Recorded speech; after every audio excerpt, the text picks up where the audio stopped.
Kim C. Photo, inalala ng isang photographer. Kim Pao Fanay pumalag sa hula sa lovely couple.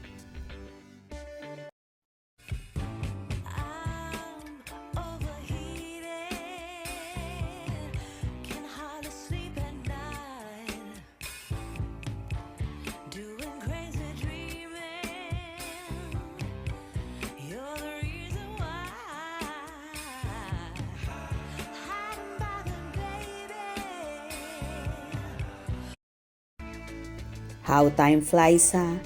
Aba, 3 years ago na pala yung huling bakasyon sa Paris, France, ni Kim Chiu at Sian Lim.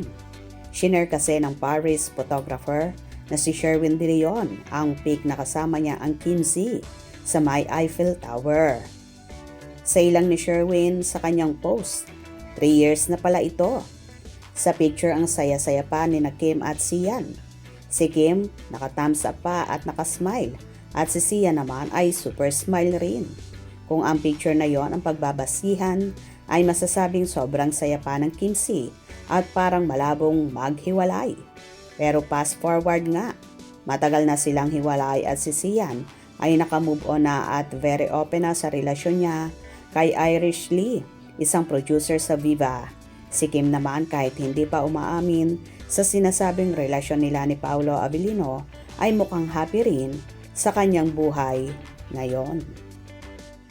Samantala, umalma ang mga fanay ni Kim Chiu at Paolo Avellino sa naging hula ni Rudy Baldwin nang interviewin ni OG Diaz. Sabi kasi sa hula niya, hindi raw magkakatuluyan ang dalawa at non-showbiz nga raw ang makakatuluyan ng isa. Hindi na niya sinabi kung sino kina Paolo at Kim ang magkakaroon ng jowang non-showbiz. Lalong nag-init ang ulo ng mga fanay sa isa pang hula kay Kim na dapat ingatan ang kalusugan dahil magkakaroon daw ito ng sakit. Hindi raw ordinaryo ang sakit na yon na dapat ay i-let go ang stress o problema.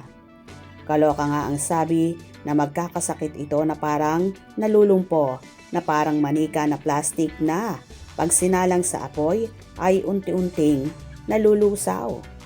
Pero bilin nga niya, dapat ay ingatan niya ang katawan niya na yun na nga, i-let go ang mga bagay na ganon at huwag nang hayaan na mangyari ang mga problema na yun.